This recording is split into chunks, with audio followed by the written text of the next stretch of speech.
वाराणसी में 12 साल की हिंदू लड़की का अपहरण कर उसका जबरदस्ती धर्म परिवर्तन कराने का मामला सामने आया। लड़की का धर्म परिवर्तन कराने के बाद 14 साल के मुस्लिम लड़के से उसका निकाह करा दिया गया। इंडिया टुडे से जुड़े रोशन जायसवाल की रिपोर्ट के मुताबिक आरोप है कि इस निकाह को कराने में लड़के का परिवार और मौलवी भी शामिल थे। वहीं जिस लड़की का अपहरण किया गया उसके पिता 3 महीने तक थाने और चौकी के चक्कर काटते रहे, लेकिन पुलिस ने मामले को गंभीरता से नहीं लिया। आखिर में पुलिस कमिश्नर से गुहार लगाने के बाद कार्रवाई हुई और पुलिस ने नाबालिग लड़के, उसकी मां, पिता, चाचा और निकाह कराने वाले मौलवी समेत 5 लोगों को गिरफ्तार कर जेल भेज दिया। वाराणसी के आदमपुर थाने में गिरफ्तार आरोपियों से उठक बैठक भी कराई गई। इस दौरान निकाह कराने वाले मौलवी ने निकाह कराने की बात को कबूल कर लिया। उसने कान पकड़कर माफी भी मांगी और कहा कि उससे बड़ी गलती हो गई। गिरफ्तार आरोपियों पर the Uttar Pradesh prohibition of unlawful conversion of religion act 2021 और भारतीय न्याय संहिता यानी बीएनएस की कई धाराओं के तहत केस दर्ज किया है। पीड़ित पिता का आरोप है कि उनकी बेटी को मोहल्ले में ही रहने वाला एक लड़का अपने घर लेके गया।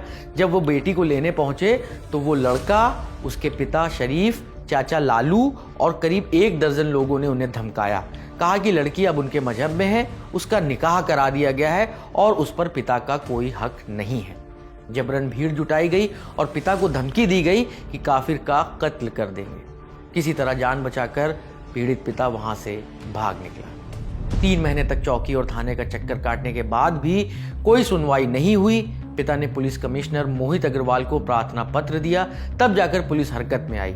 लड़की को बरामद कर लिया गया और फिर आरोपी परिवार पर केस दर्ज कर कार्रवाई शुरू की गई। इस मामले में एसीपी प्रज्ञा पाठक ने बताया कि जैसे ही पिता ने एप्लीकेशन दिया, तुरंत आदमपुर थाने में मुकदमा दर्ज हुआ।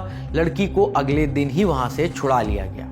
एसीपी के मुताबिक लड़की की उम्र 12 साल है और लड़के की उम्र 14 साल है। उन्होंने ये भी बताया कि आरोपी लड़के के परिवार के अलावा 2 मौलवियों पर भी कार्रवाई की जाएगी।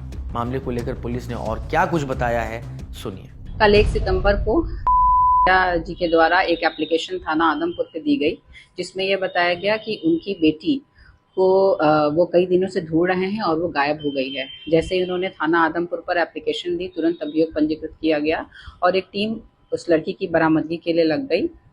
कल शाम को ही उस लड़की को बरामद किया गया है और ये पता चला कि वो लड़की एक नाम के लड़के के साथ थी और के परिवार वालों ने उन दोनों का निकाह करा दिया और जबरदस्ती धर्म परिवर्तन कराने का प्रयास किया गया है। इस संबंध में सुसंगत धाराओं में अभियोग पंजीकृत किया गया है और पर और उसके परिवार वालों पर विधिक कार्रवाई की जा रही है। दोनों की उम्र कितनी रही होगी, लड़की की जो है और की शादी उसकी कितनी उम्र है? लड़की की उम्र लगभग 12 वर्ष है और लड़के की उम्र लगभग 14 वर्ष है। इस पूरे प्रकरण में किन लोगों पर कार्रवाई होगी, क्योंकि धर्मांतरण अगर किया गया है तो मौलवी भी इसमें शामिल है, तो कुल टोटल कितने लोगों के ऊपर कार्रवाई की जाएगी? जी, इसमें मौलवी की भी बहुत अहम भूमिका है क्योंकि निकाह उन्हीं के द्वारा कराया गया है। इसमें के माता पिता, उसका भाई और जो मौलवी है उन सभी के ऊपर कार्रवाई की जाएगी। अब तक कितनी गिरफ्तारी हुई है? अभी तक 2 लोग पकड़े गए हैं, जिसमें और उसकी मां है।